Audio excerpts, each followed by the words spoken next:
Ada yang bertanya, bagaimana menjawab orang yang mengatakan sebenarnya engkau mazhabnya apa? Ya. Kita bilang bermazhab tidak wajib. Bermazhab itu bagus ya. Tetapi tidak wajib untuk bermazhab. Dalilnya Imam Bukhari bukan bermazhab dari salah satu imam yang 4. Dia punya mazhab sendiri ya. Dia punya mazhab sendiri. Ya. Sedang sekarang kita sedang belajarnya mazhab siapa? Mazhabnya Imam Al-Bukhari. Ya. Yang benar bermadzhab itu baik karena dengan bermadzhab kita mudah mempelajari fikih ya, tetapi yang dilarang adalah fanatik mazhab.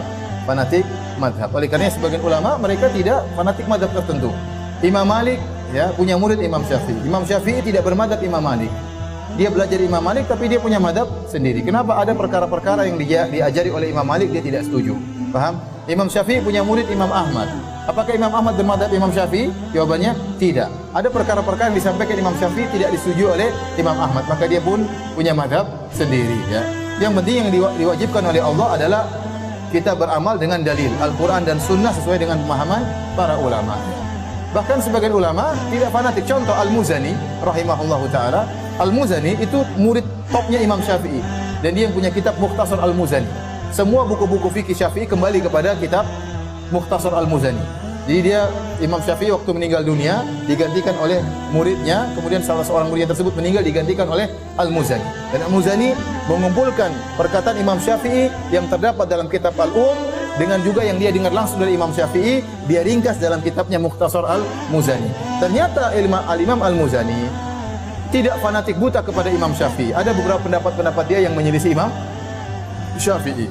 Secara mazhab dia mazhab Syafi'i tapi dia tidak fanatik ya. Maka kita tidak boleh mencela mazhab dan kita juga tidak berani mewajibkan untuk apa? Bermazhab ya. Karena mewajibkan sesuatu harus dengan dalil. Bagaimana Anda mau mewajibkan seorang dengan sesuatu yang tidak ada dalilnya ya.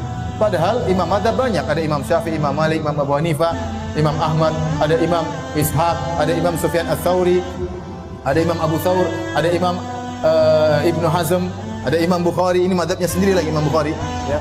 Maka bagaimana kita mau? Belum lagi kalau sebelum mereka Abu Bakar, Utsman masing-masing punya metode sendiri ya. Kemudian namanya fikih banyak apa namanya? Perbedaan, banyak khilaf. Yang tidak boleh beda adalah masalah akidah. Oleh karenanya 4 imam mazhab seluruh akidahnya sama.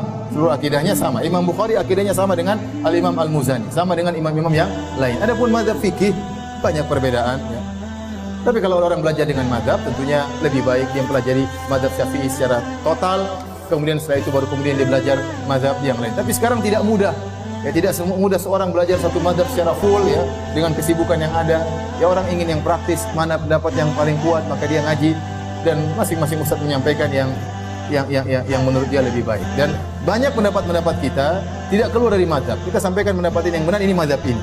Pendapat yang benar ini mazhab ini. Ya.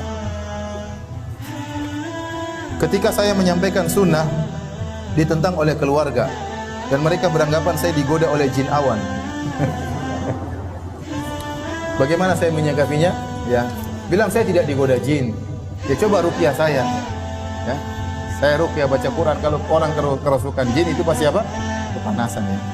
Saya tidak digoda oleh jin awan, tidak juga oleh jin hujan, tidak juga oleh jin tomah.